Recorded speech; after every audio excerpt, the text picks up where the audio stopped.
Welcome back to the Four Pillar Podcast, where we stand for faith, family, fitness, and finance. And we have a couple special guests today. We have Sam and Austin Beckett today. We thought they would be a perfect pair to have on the podcast to talk about, obviously, our four pillars.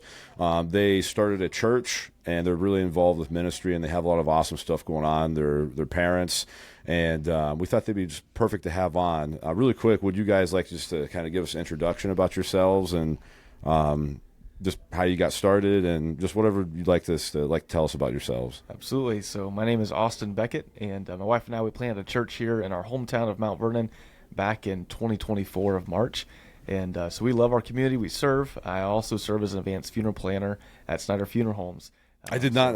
Sorry to interrupt you. I did not know that. That's super interesting, though. Absolutely. So I'm involved in a lot of different areas, and so is my wife. And we're just glad to be back home in our area. Okay. Yeah. And we also have two little boys. They're Right. 4 and 2, and we're expecting a little girl in November.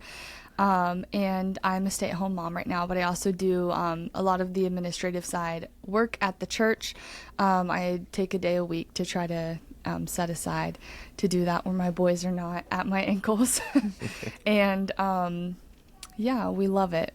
It's been a real blessing being back in our hometown after being away for a while.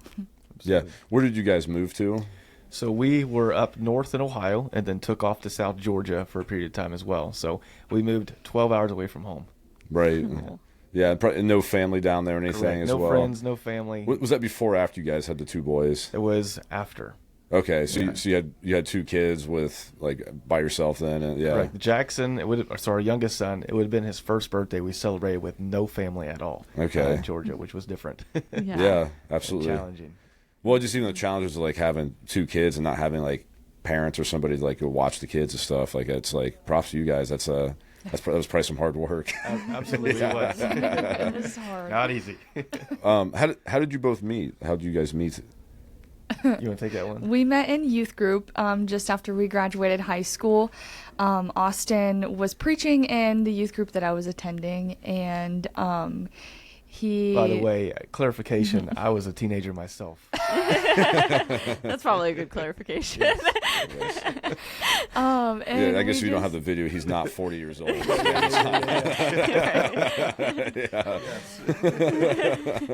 And so we just connected that way. We started hanging out. I remember the first time we hung out, he told me, I want to be married young, I want to have children, and I want to work in ministry young. And I laughed in his face. I'm like, you don't even have a girlfriend. And I knew she was the one. She just wasn't getting there yet. So just and prayed. I didn't know Just that it lay was it all going to be me. But yeah, we started hanging out. We kind of went our separate ways for a while. The Lord brought us back to one another, and we got married fairly quickly after we met. But we just knew that this is what God had ordained for us, and we're like, why wait? And from that point on, it kind of just set up the tone in our marriage. Like, if God says it, we're going to do it, and we're not going to wait for it. That's awesome. How long did you guys date them before you guys got married? About 6 months, roughly. We planned to get married. We wanted to date for a year and a half. Right. But we just felt a shift. Let's get married right now. So we got married in February of 2020, and that's right before COVID hit. So if we would have waited, the wedding would have never happened. Right. Wow. Which is crazy. So it was just perfect timing for us. That's awesome. Yeah. And you'd probably say too, for most couples and stuff, what's the point of waiting too extensively long? Because what we've kind of learned in marriage is whether if you fall in love with quotations, fall in love with this person, right? At some point it's going to get hard, and you have to learn you have to choose to love that person anyway. So Correct. There's a good chance you're probably not going to like one another in 12 months anday. So or about something anyway. Yeah. So No, that's good. What made you both get into ministry or choose to pick that path to really focus your career around? Absolutely. So we have two different stories. My story is I was raised in church my entire life. My grandfather was a pastor. He planted his own church back in early 80s or 90s. And so that was my entire life. Never met my grandfather, but my uncles and aunts all were evangelists, pastors, and so it's just deep in me. But at 7 years old is when I got the call from God. I remember I was in the back of a red Ford Ranger, driving down the road with my dad in the back, and going through a rainstorm, and Jeremy Camp was singing Jesus Saves. And I remember God speaking to me in clear voice saying, I've called you to preach my word. And it wasn't until months later that I took that first step at 8 years old to preach, John 3:16, the only thing I ever knew. And ever since then, I just love God. I love serving people. And when you have a passion that just keeps you up at night, you can't run away from, that is me with preaching and serving the kingdom of God, doing the best I can. And so that's what led me to where I'm at today, that I've always known at a young age. Like she said, I want to be married young. I want to pastor a church and just do the Lord's work. Yeah, that's super awesome. Yeah. Her story is completely different. My story I was going to say, I'm yeah, curious I to hear your came from, story. a broken family. Lots of love still, but my parents weren't together. My mom remarried. And softball, like travel softball was our life growing up. We attended church every now and then. We were CEOs, so Christmas, Easter only Christian. Oh, okay. That's funny. I haven't heard that though. If that. And so that's kind of like my story, but I knew that when I met Austin, something was different about him and his family. I love his family. I married into an amazing family, not just his parents and like siblings, but extended family as well. I love them. His family and some of his uncles especially were like, you know what you're getting yourself into, right? Like, this man is different. He's not like you. You're not just going to go about life willy-nilly. Like, he has a call on his life. And so you need to really know what you're marrying into. Like, you're going to be a pastor's wife. And I was like, oh, Lord. And so I really appreciate them, like, just being honest. Absolutely. Upfront about that. But I knew, like, from the moment I met Austin, like, you are going, like, it's not going to be like any other relationship I had ever seen or been in. And so, I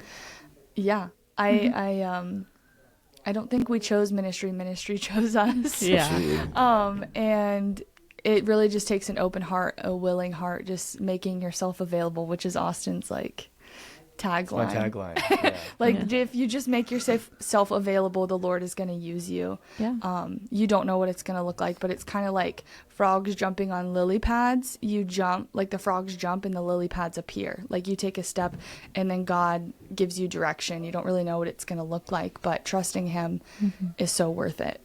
Yeah. Yeah, that's a really good example of faith, right? Is jump into another lily pad and having the faith that it's going to be there. I like that. It's a really good example. What is it like being a minister's or a preacher, whatever you want to classify it as, wife? Then what's that? What's that look like? On what day of the week? It's different every day. I know that my call in life is to be a prayer warrior for my husband, like on the backside. A lot of people don't see the hard things and like the trying times in the mind games that the enemy tries to throw at Austin, but us as a couple. And so my job, I'm like, I haven't like told you this really actually, but like I literally, there are days where like I'm just praying for him all day because I know that there's something going on, or I feel something is about to shift. Something is, bothering his mind, maybe a comment he made or whatever. And so it looks like just being like a servant, like in the church. I'm a servant to my husband. Whatever he needs, I'm there within reason, because we do have 2 little kids. And so I think we have found a really good balance of, here's what I need from you, this is when I need it type of thing. And that's really one of my greatest calls and honors. And it's also to uphold his image too. There are a lot of pastors' wives who can like get together and be catty and like talk about their husbands and talk about how hard ministry is and how hard it is. Yes, it's hard, but I want to be around people who are uplifting, and so I want to be uplifting, and so that's my job, is to uplift my husband and keep our family together, and like the glue, I guess. Yeah, absolutely. I love that. And the question has, well, too, I was thinking about this, right? So obviously, you're called for the sick, not the well, right? Yeah. So does it ever, affect you or you struggle with? Obviously the people now there is positive things like Absolutely. people come to Christ, and there are those positive events, but like obviously usually when you're probably talking to people, right, they probably need something or they're struggling with something or something's hurting them. So does that get heavy on you, and how do you deal with that? Yeah, absolutely. Serving God, you're going to go just as Jesus did, places that no one else wants to go, and help people that no one else wants to help. That's why they're coming to you. And it can weigh heavy. And I think definitely as a minister of the gospel, or if you feel called to ministry in any way, that if you don't have a prayer life, you will always carry that weight, and it will drag you down as well. And when you begin to have a prayer life, God will give you quick instruction and wisdom to give to other people, to where you don't wear their burdens on your back. Because reality is this: if I was to die today, they're going to need somebody else to speak into their life. Mm-hmm. Well, they have Jesus and they have the Word, so we all have everything that we need, but it is also good to have someone around us that can give some insight we don't have. Mm-hmm. And so I, as a leader, can't take the responsibility that because they have these things in their life that they're not taking action to, it is not on me to be the fix-it man. It's up to them to decide whether they want to change or not. And so there are times where I do carry their weight, because you're a pastor, you love your people, you care for them. But then I also have to change my perspective and recognize that they've made these decisions themselves. I can provide counsel and wisdom, but I cannot carry the weight that they're carrying as well. And I think that if we do allow that, it will destroy us as people, and cause us to walk away from the faith, because God never called us to do that kind of thing. He called us just to preach the gospel, uplift people, but not to carry their cross. They have to carry their own. And so I think that's very important. That's really good. Yeah, I've never heard someone explain it like that.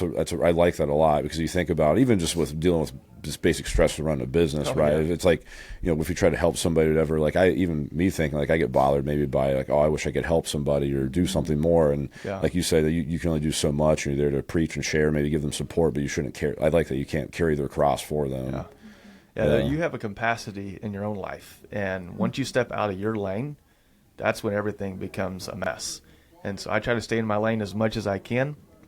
I will give you the shirt off my back. Mm-hmm. But when it becomes that you should help yourself, that's when us as leaders have to step back and say, hey, we're going to give you a season where you can take the step for yourself without holding somebody's hand.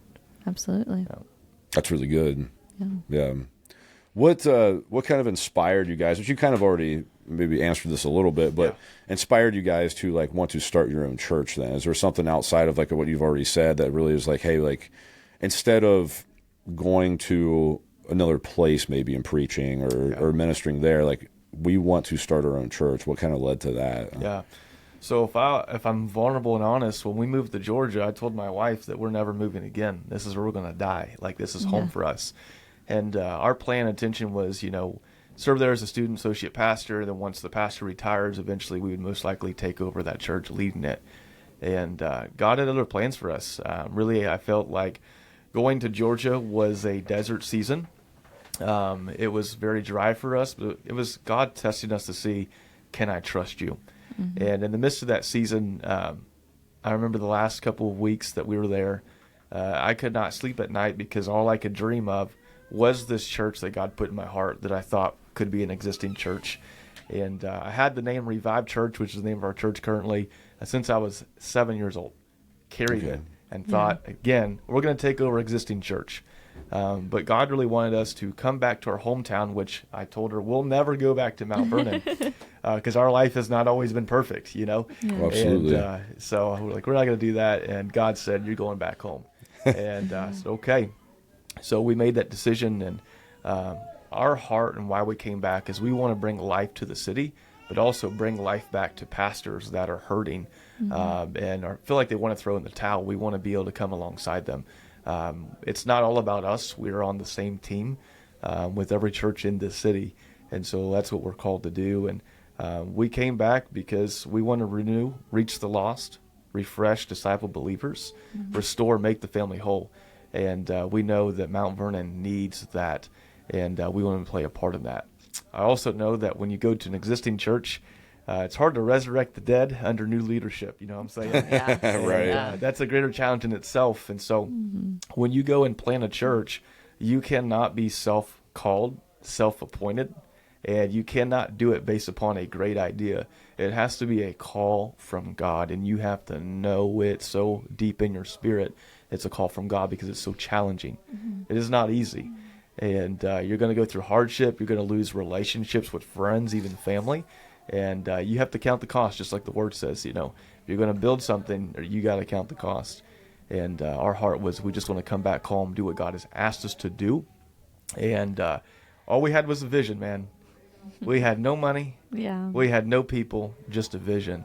And our first Sunday, we launched with over 108 people. Oh, wow, which that's awesome. was insane, being That's in Knox amazing. County, Mount Vernon, Ohio. Yeah. And so our focus is we just want to restore families, get them to know Jesus, so they can be a great disciple and follower of him. So that's kind of our heart. Yeah, that's I awesome. summarize that well. Do you want to touch on the faith aspect of starting a new church with finances Yeah. and all of that? That comes, the stressors that come along with that, because there's a business side to starting a church. Absolutely. Yeah. So I'll take this one if that's okay. Yeah. Man, I can tell you God is faithful, that when whatever he says, he is faithful to do just that. And for us, we came back home. We moved back, I think, October of 2023. And October 6th of 2023, we became incorporated as a church. We had some interest meetings, which ran December, January, and February. We had like maybe 10 people come to those, and we would say, hey, this is our vision. We need $25,000 to get the sound equipment, chairs, all this stuff. And we didn't even come close to that. I think we got maybe $500 out of the interest meetings to help us start. And I remember one day I was driving to go pick up the podium, which is the same podium I had the day that I really wanted. It was $250, and, we had that. And so I was driving to the city of Canton to go pick it up. And I remember telling God, I don't know if I can do this. I started questioning what God called us to do because it looked like it was impossible. And the song came on my playlist that is always on my playlist. It says, it's too late now to turn back. God has ordered your steps. You're moving ahead. And I began to cry and pray in the Spirit. And God just strengthened me in that moment. And when we came back, I think it was Friday or Saturday, we were going to a church that was our home church for the time that we were here. Bigger church, didn't think the pastor even knew who we were. And one Sunday, he called us out in the middle of his message, and at the end of it, he said, church was already 2 hours long, and he said, church, give me another minute. He said, ushers, actually called us to come and pray. So I got to be completely obedient to the Lord. Ushers, please bring back the buckets. And in like 5 minutes, they gave us $5,000 from the people. That was exactly what we needed to pay the first month's rent at the facility we were at, to take care of expenses that were up and coming, and also give us something to sow to somebody else and provide for the next month as well. Powerful. So in That's one awesome. moment, by faith, God made it happen. And obviously we wanted to plan better, and we did what we could within our means. Yeah. But ultimately, God is the supplier, and that has been our life story. And we have so many stories that are crazy, unbelievable, but it's the grace of God that supplies everything. And so That's awesome. finances have been the business side of it. It wasn't happening. Yeah. So God did it. And then Right. from there, our first month in giving, still our greatest month in giving that we've ever had. And it was crazy. Yeah. Unbelievable. That's So, amazing. Yeah. Yeah, that's awesome.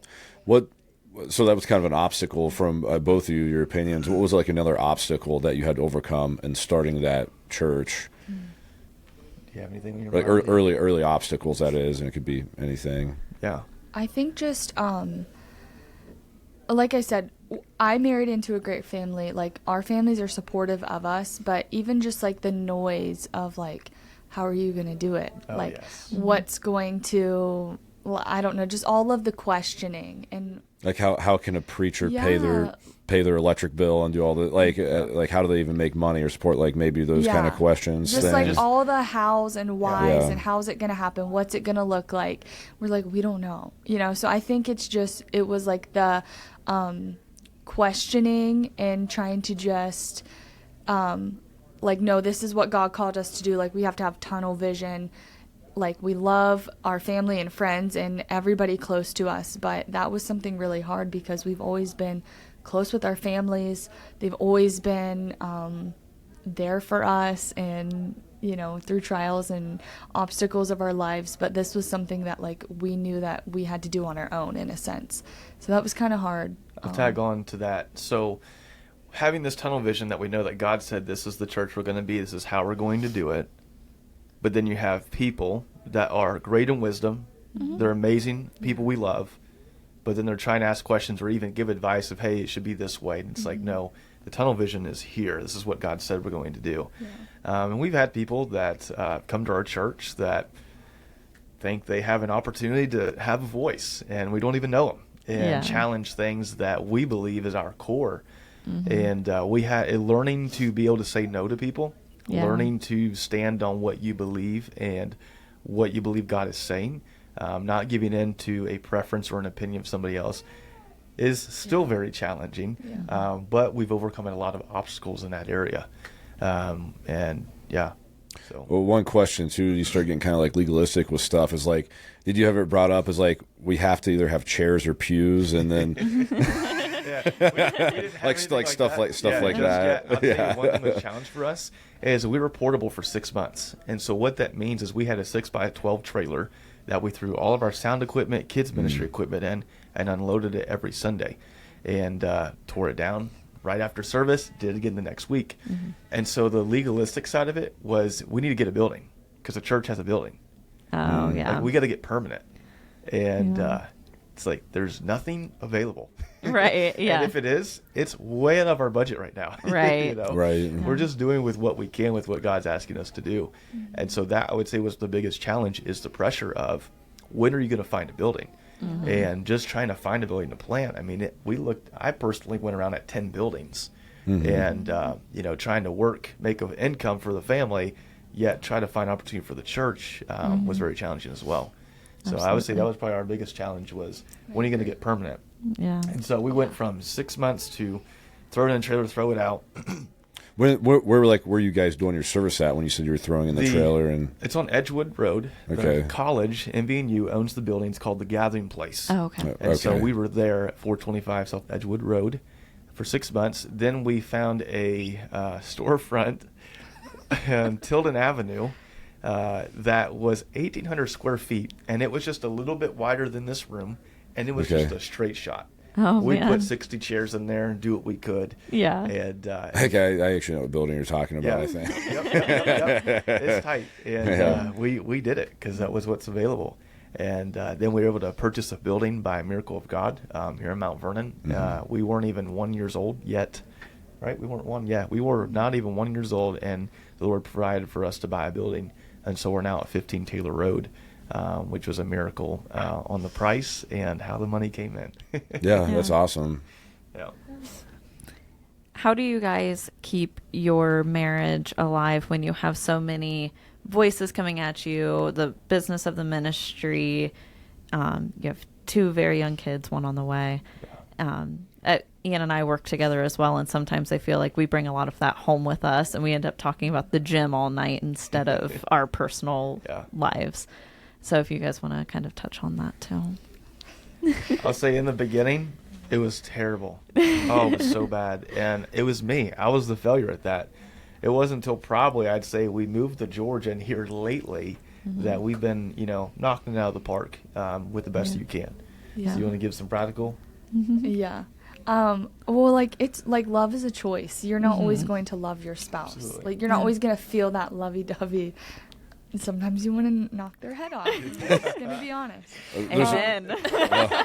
So there's a reason we don't have any cast iron frying pans in our house. Stop it. Aluminum ones don't hurt as bad. And so, yeah, like, it's a choice. Just like any relationship, like, is a choice. You have to choose to put in effort. And so, yeah, like Austin said, as of late, until we moved to Georgia, like, we really felt like a desert. We literally only had each other. Like, we didn't have family. We had, some friends within the church, but we still literally just met those people. And so it was just us. And so that gave us, like, the perfect opportunity. I felt like the Lord was setting us up, like, you need to restructure your marriage. Like, you need to actually realize what's right in front of you. And so that is I don't know. I mean, it's a choice. Just Yeah. choose to love your partner. I also think that a lot of times we will sit around and talk about church. That's hard for us because that's our passion. Right. And so there are times though when I'm feeling like, okay, I don't want to talk about church. Like, Yeah. let's do something else. And so just the communication with your partner of like, the open and honest communication is going to be like the biggest benefit in marriage, because you can't assume that they know what you want as much as women do that. Austin doesn't always know what I want. Yeah. So, yeah. No.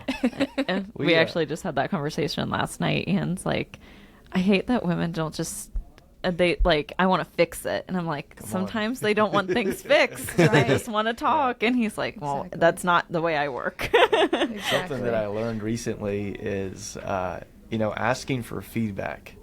So let's say Yeah. you get an argument, and instead of arguing about it for This is so 45 silly. minutes, just kind of shut your mouth, walk away from the situation, and then go back to your wife and say, are you open to feedback?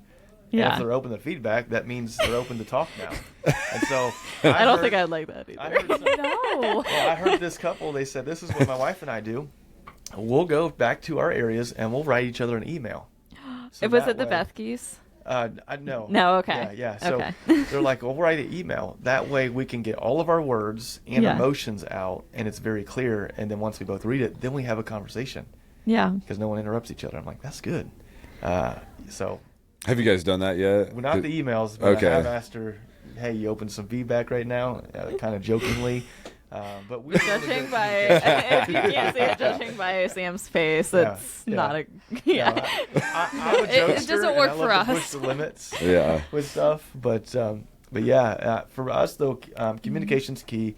I think we Yeah. are very great at communicating when it comes to, hey, this is what's going on. We need to do this, and we really utilize our calendar on our phone, and Yeah. so like everything is in the calendar.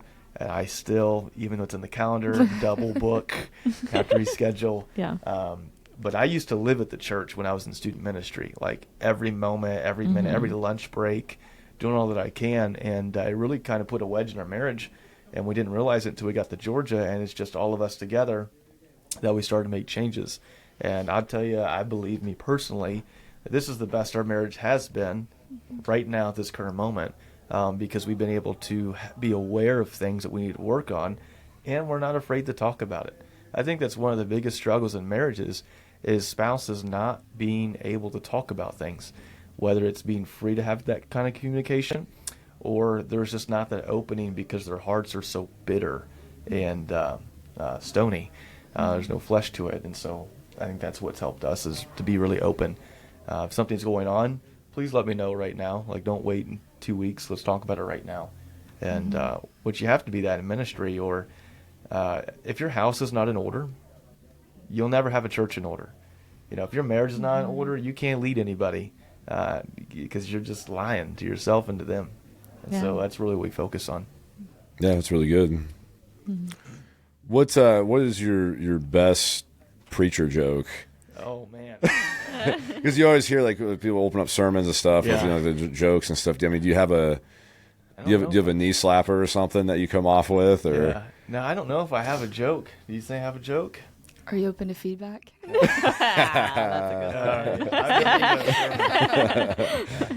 No, I don't really have a joke that on my mind right now. okay, Yeah, to share. yeah, I should have put that in the message. Well, Think of a joke. yeah, I tell you what, I say things that are pretty funny and wild at points that I don't even know where they came from. They just came out of left field, and I said it, and the people laugh. Yeah. I remember this one that we was preaching, and I was preaching, and I talked about something stinking. And do you Your remember the line? attitude Yeah, stinking. I talked about your attitude stinking, Yeah. but I said something that was really funny, and now people bring it up to me all the time. okay, And I was just talking about how people smell, and you can smell them from a mile away with Yeah. their attitudes. Oh, And, Right. Yeah. There was some tagline with it was funny. Yeah, I can't But remember. beyond that, do you have any other strategies, like communication strategies, that you guys use as a couple or a marriage couple, like you said, to get that out there and then talk about conflicts and issues, or maybe even strategies you try to use with other communication strategies with other people that you're trying to help or minister as well too. Do you have anything else that you'd like to share that'd be beneficial? I think accountability is huge. So having people outside of your environment help you be accountable, especially in your marriage. I'll share here recently, I went up to a thing called Rise Up Kings in Dallas, Texas. And I've heard of that, and I've thought about doing it. you need to do it. It's Okay. amazing. Yeah, so I went to the pastor's event, and that really helped I had accountability, but it really brought a new perspective.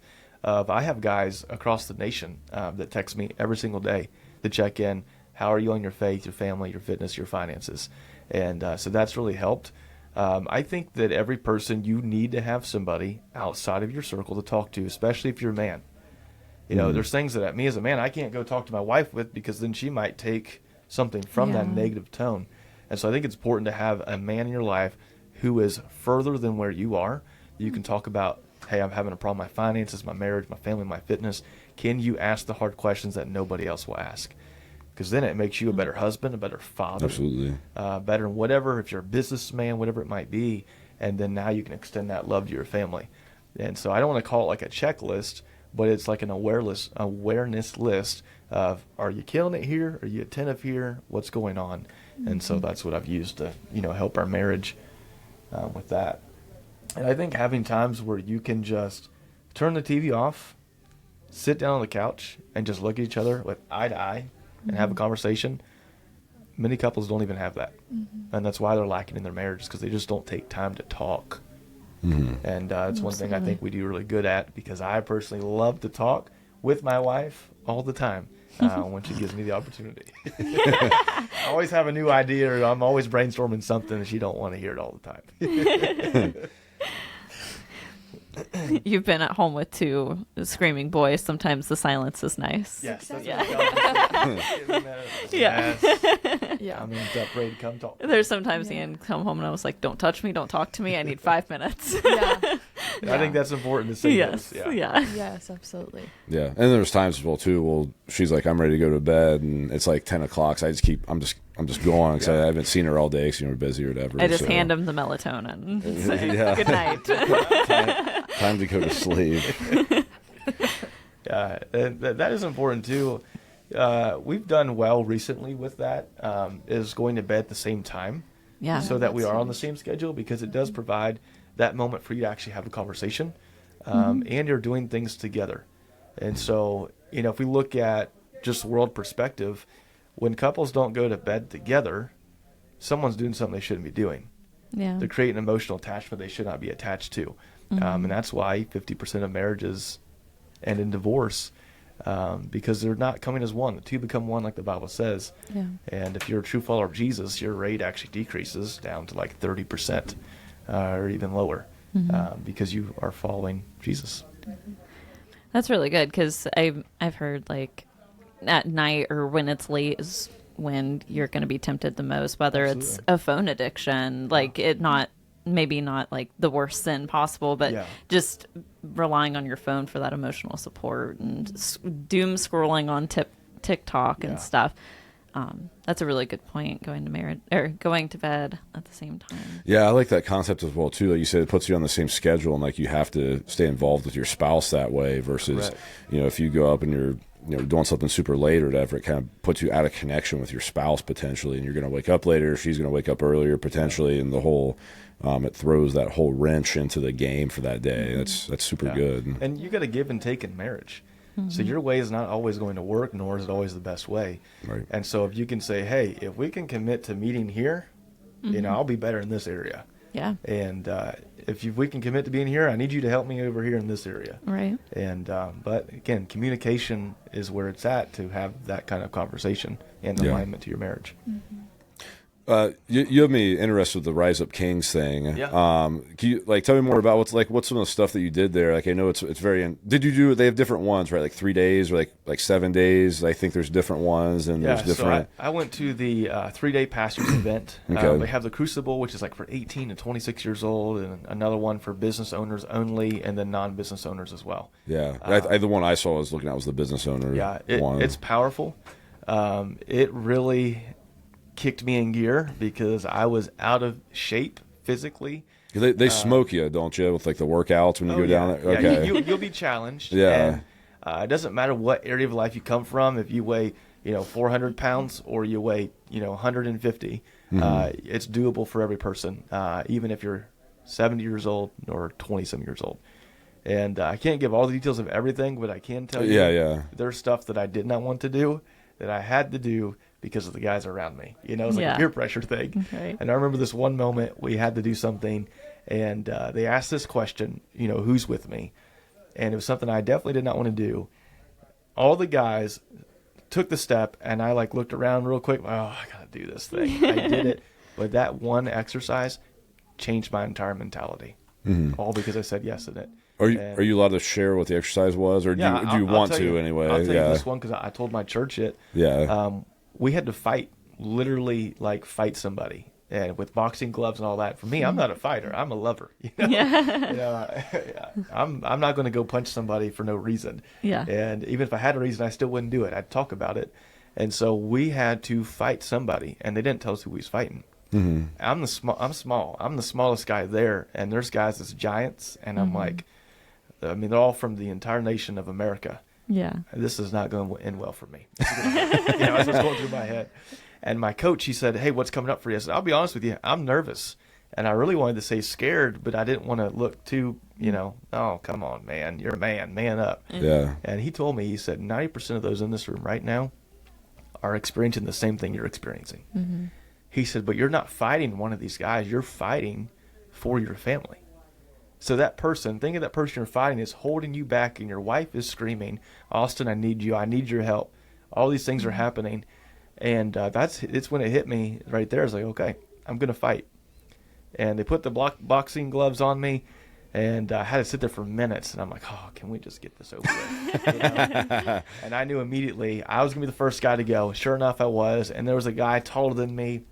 We get in the ring, you go 25% for a minute. Then you go 50% for a minute, and then the next minute you just wail on each other.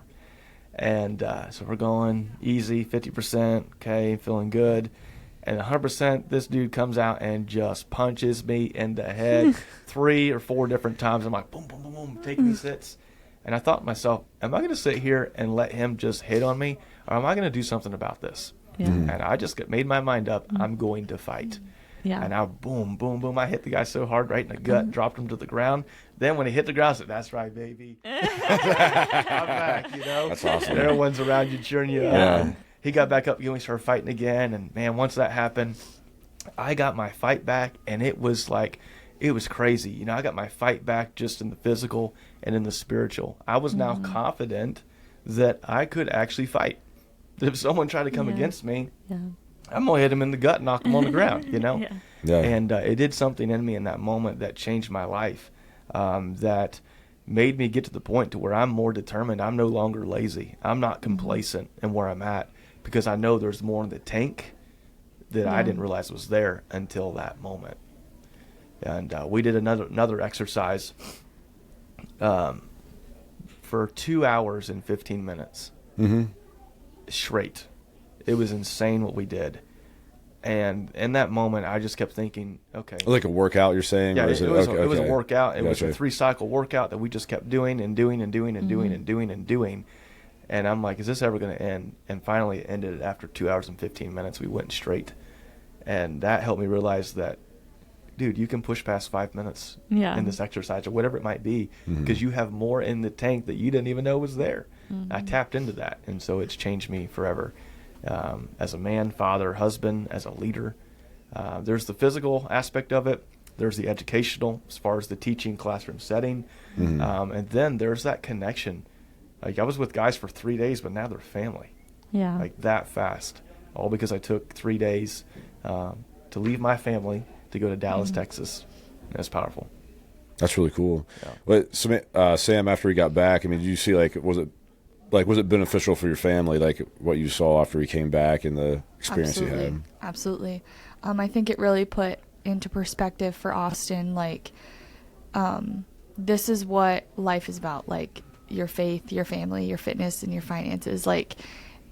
this is what's in front of you. This is what God gave you to steward. And he came back, like, changed, a better father, like, to our kids from the moment he walked in the door. It was, like, all about us in a sense, and not that he was self-centered, but, like, when you get home, you're like, you want to tell your spouse about your day and all this stuff. But it was like, no, what's happening at home? Like, I'm present at home, 100% present at home. And that is, like, what I felt like I was trying to communicate to him for so long. Like, I just need you here, like, present. When you're here, you're here. Yeah. Not, like, still doing ministry, not still working, things like that. So absolutely, I would recommend any man go who is struggling in any of those areas, or even thinks that they're actually killing it. They're not. Yeah, I challenge them to still go. Yeah. What would you, if there's any advice or just when we talk about fitness with a lot of people, they immediately go to vanity. Yeah. What would you say the Bible says about being fit and, like, taking care of your body? Yeah. So your body is the temple of God, right? The Holy Spirit resides in you. And so you do need to take care of your body, because if we go to 1 Corinthians 10:31, it says, whatever you eat or drink, do it all for the glory of God. And so that is really our theme verse, that our church, that we are all in. This is the theme of all in this year. And so all in looks like, if I'm going to eat, I'm going to do it for the glory of God. And if I'm going to go do my business work, I'm doing it for the glory of God. And so I think it's important with our fitness, because so many people lack fitness. And for me, and I know you guys are the stuff when it comes to fitness, but I think for just an average Joe out there that's trying to just get fit and start working out, I think if you could push yourself for 20 minutes, break a sweat, and get your heart pumping, that is a good start for you. Absolutely. You don't gotta do 2 hours, Yeah. but start somewhere. And so we've been doing what's called the Ruck 300, Rise Up Kings, do 100 push-ups, do 100 sit-ups, and do 100 squats a day. Every day do that. And so that's what I've been doing and getting some of our men to do this last week, is that. And I'll tell you, it's definitely changed me. And, I've lost weight just from doing that. Oh, yeah. And so I think it's very important that we are healthy. When you exercise, you go for a walk, do something, it does something here in your head. And the Bible says that we need to have a sound mind. Yeah. And so a sound mind also plays in reading your Bible, praying, but also going to do something to exercise your mind to where it's not constantly running. Absolutely. And I think even for a minister, someone in ministry, or if you're just a follower of Jesus, it's very important that you are excellent in all areas of your life. Because you're an example of Jesus Christ. And when we lack in areas, whether it's because you want to be lazy or you don't want to be attentional, you don't want to pay attention to anything, is that what Jesus Christ gave us an example of? Are you really all in your relationship with God? Because he calls us to a higher standard. The world has a low standard. God's standard is higher. And so I believe that we need to be strong in those areas. And how long do you want to live? God wants you to live as long as you can. He wants you to have a blessed life. And if you just want to eat the Little Debbie's like I was doing and die at 50 years old, so be it. But if you want to be the best that you can be for God and be an example, you've got to become healthy in all areas of your life. And you don't got to become this big guy that's so strong, but at least be in shape. Do you think discipline in one aspect of your life, or lack of it, bleeds into the others as well too? Absolutely. How you do one thing is how you do everything. And so if I was to give you some instruction right now, let's say I gave you 7 instructions of to do this, that, and you did not finish it, well, you weren't paying attention. I gave clear instruction. I asked you, did I give you clear instruction? You say, yeah. And if you didn't do it right, you didn't pay attention. And so that is a result of everything in our life, that what we don't pay attention to, it just goes right down the line. Yeah. So example, if I told you I want you to take this dad joke button and press it, I want you to move your computer over to the right side, and let's say you didn't even do something like that right. That was so simple. Yeah. So where does it show up in your life? Right. Well, I can tell you right now, because you couldn't do that, it shows up in your marriage. You don't pay attention to your wife when she's speaking to you. I can tell you wastefully spend because you don't pay attention to what's in your account. You don't have a budget in your life. You probably don't even read your Bible every day or pray because you're not disciplined in the area, and your fitness is probably definitely out of whack. Yeah. And so we can infer intentions based upon results. All I need is one result, and I can tell your whole story. You know, and that's just not me, but I think all of us in this room, Yeah. we look at one result. Think of an employee that shows up late every single day. You know, I have it at my church. Yeah. And it's like your priorities are out of line. Right. And if it's out of line just showing up on time, it's definitely out of line in a lot of different areas. Yeah. For sure. So discipline is key. Yeah. That was beautifully said. Yeah, very good. You're very well spoken as well too. Yes. Yeah. Yeah. That's like seriously, you're super well spoken, Yeah. so you do a great job speaking. We got lots of sound bites. Yeah. That's always good, right? Yes, absolutely. I know we're getting close to running out of time here. What is a book suggestion for both of you? Obviously, I'd like to book suggestion. So we have the same. I personally, Besides the Bible, Yeah. right? Yeah. Listen, I'm so religious. It's the Bible. Right. One that I've read recently, and this is more of a ministry sided book, but I think every Christian could take it and take principles from it. But it's called "Fan the Flame" by Pastor Jim Cymbala. He's the Brooklyn Tabernacle pastor. Has been pastoring for over 50 years. Oh, wow. But when I read his book, it's like I could hear his voice, like he was talking right to me. Yeah. And he likes to use a lot of stories from his life experience. And that's a lot of books that I like to read is tell me who you are. What have you failed at?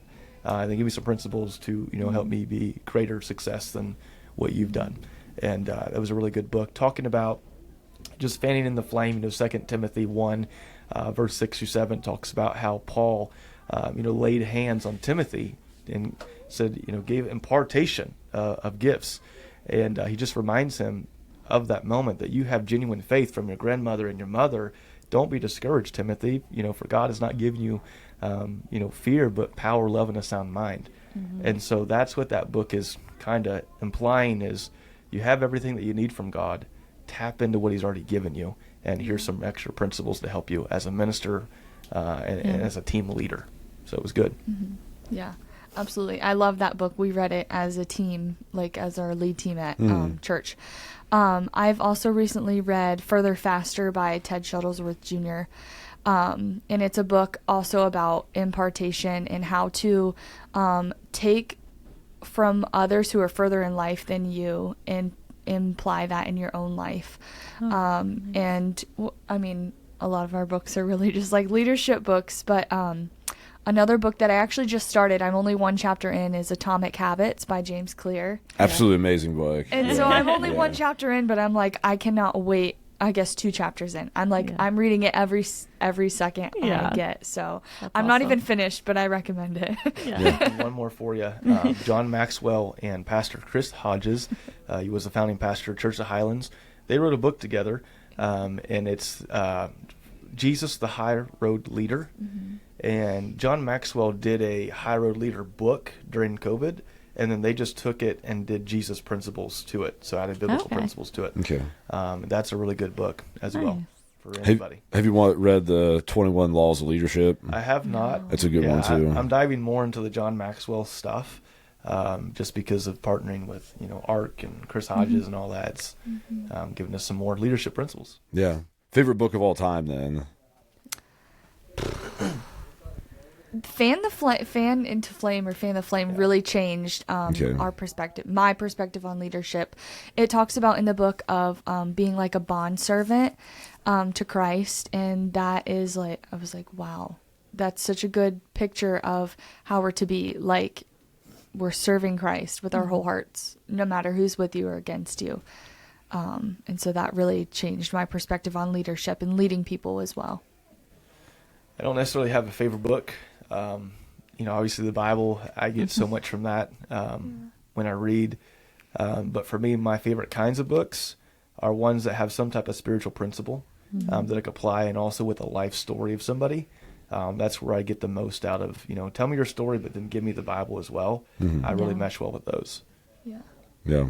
It's really cool to, I know Ian's brought it up because he's read way more of those books than me, but like business books and leadership. Oh, yeah. And he'll be reading the Bible and be like, this, and this is the principle to this book. Like everything goes back to the It does. good, Yeah. solid advice. It goes back to the Bible. So everything that you read, you see it in the Bible. Yeah, it's really interesting because any of these guys that make up any kind of philosophy of how to think or how to do things or whatever, I mean, you can almost relate almost every concept goes back to somewhere like It's the truth. it's in the Bible, Yeah. and so that's just awesome to think about that. Just the wisdom that comes from that, how much power it has to it. Absolutely. Yeah, there's people that don't even proclaim Jesus Christ, but they do principles, especially when it comes Yeah. to giving.